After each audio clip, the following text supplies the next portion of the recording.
Good morning, y'all. This is Space Miner checking in, and hashtag education, hashtag garden. I'm going to talk about my little piece of dirt and how I am going to manage it. Okay, so whenever I first bought this place, this lot, this about half of my lot was an old school gravel parking lot for a feed store, like a 1940s, 1950s feed store. And part of it was just plain old gravel parking that had just gone desert dead, just arid. And so we've been attempting to turn this into soil. Okay, so part of how we're doing that is, some of y'all are gonna just cringe at this. Okay, part of how we're doing this is what most call, quote unquote, weeds. Now, how many of you guys recognize this weed? Well, here's what this weed's gonna do for me. This weed, now if y'all have ever pulled this, you know what I'm talking about. But these things go down at least, I don't know, 3 miles. And so, but what they're doing is they're breaking up that soil. I mean, they're just dipping into there and spreading out, and kind of like an oil field fracking job, and they're breaking up all that substrate, and they're providing channels for water, channels for little bugs and critters. They establish mycelium zones, mycelium being an important part of the decomposition process. So are the bugs. Everybody jumps in and they start whacking ants, and it's like, guys, you have no idea. Ants are building little fungi populations, or a lot of them, building fungi gardens, and this mycelium is going through and helping to decompose. They they're part of the decomposition process. These weeds are tapping deep down in there and breaking apart super hard clay, and adding biomass to the sand and to the clay, and they're creating soil, y'all. And when these die, I'll whack them up. I'll whack them all up and drop them right where they lay. And you know what? Yeah, it works. Okay. Um, it's gonna take some time, y'all. I mean, you can't just rush in and put a bunch of soil into your dirt. Like, oh, bada bing, bada boom, I got a garden. Because I got news for you. Your soil will always return back to its original natural state. It's always trying to return to that. So until you change its natural state,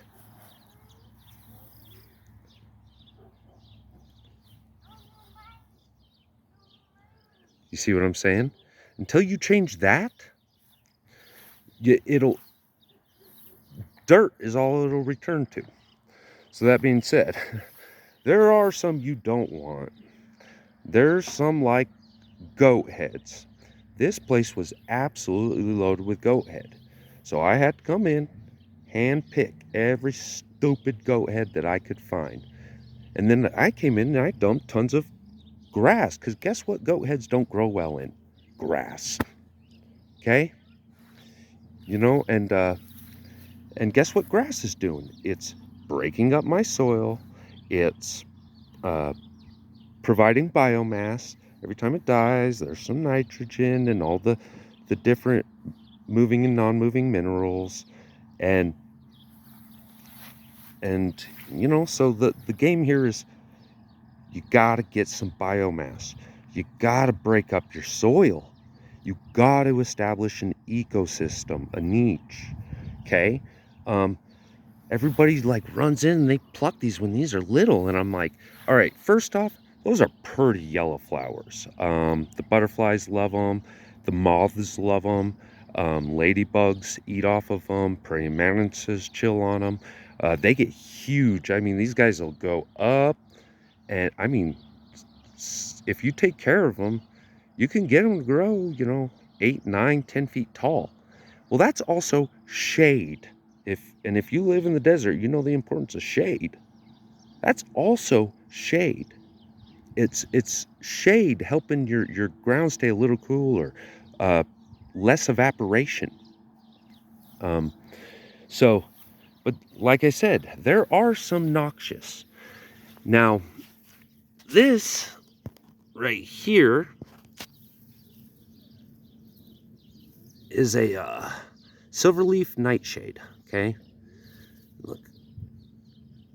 Okay, and what they do is they create, like they make these like little poisonous yellow berries. I mean, these things are no bueno. You do not want your animals to eat these. Okay, now let's pull one up real quick. Okay, all right, now this is the irony of ironies. This is important, y'all. Okay, you see that little broken tip? That's probably less than an inch in there, left in the soil. Well, this Silver Leaf Nightshade, that's all it needs to regrow. Now, it could take it 3 years to get back to the surface, but it will, you see? And so these are like the nearly indestructible weed, man. These things are crazy. And some of these roots, I mean, are like a foot-long plant. Like some of these roots match the plant. So if you can imagine what that would look like, root, plant, how easy it would be to break just a little piece off. I think it's like less than a centimeter of rhizome is all they need to come back.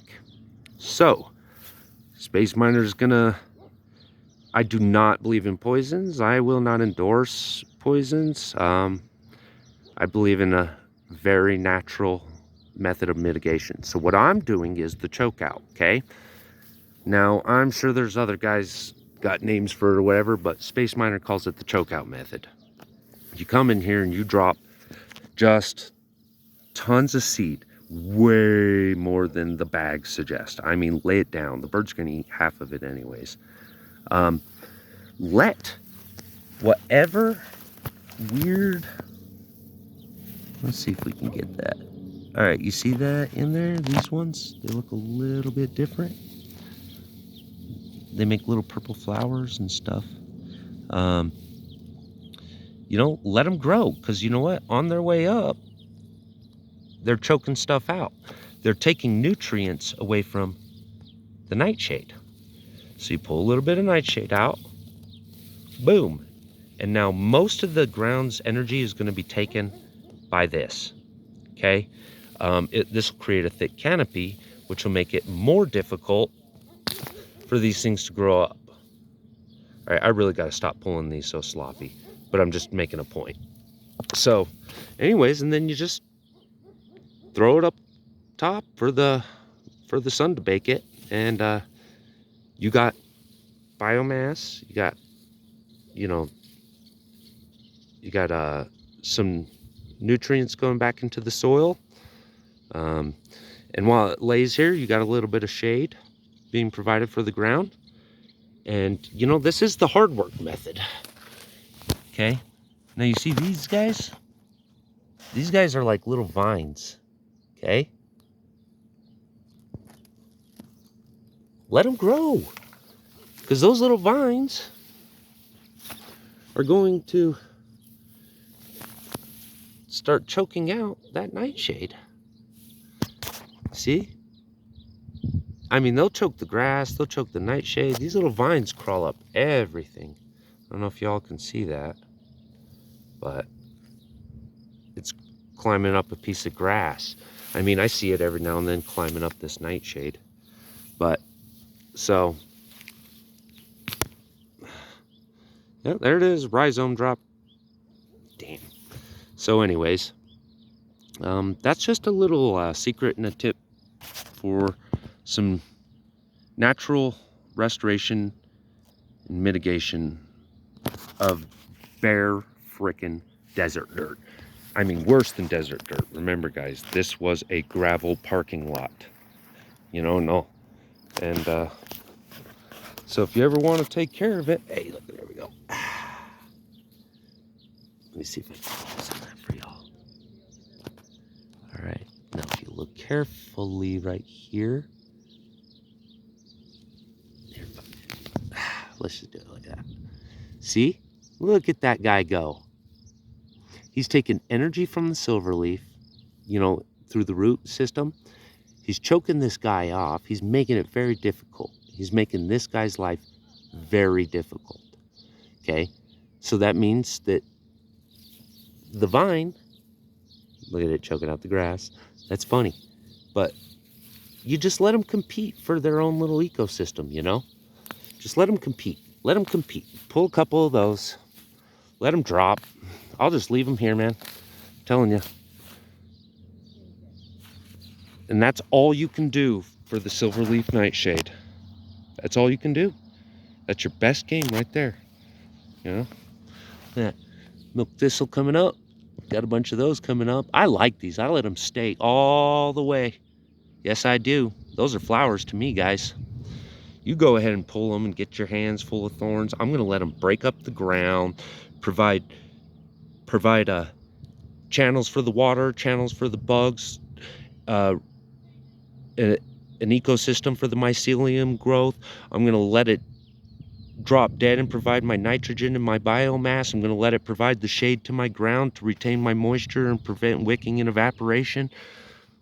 Have fun pulling weeds, guys. Yeah, I'm going to pull some silver leaf, but only because it's dangerous to my dog. If I just left it, grass and these little morning glories and whatever the heck these other ones are, they'll choke them out eventually. I'll win this one. I'll win this one. All right, y'all. So hopefully you learned something today. Oh, one more. You know what this is, guys?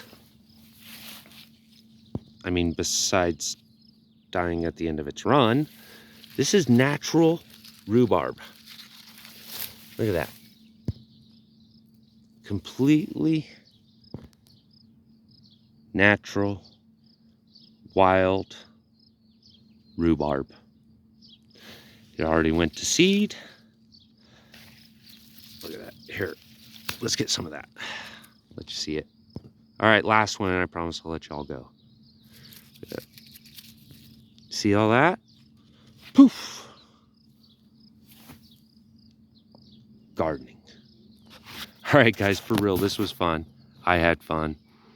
I really do hope y'all learned something, and big ups to everybody out there making content, and of course, hashtag education.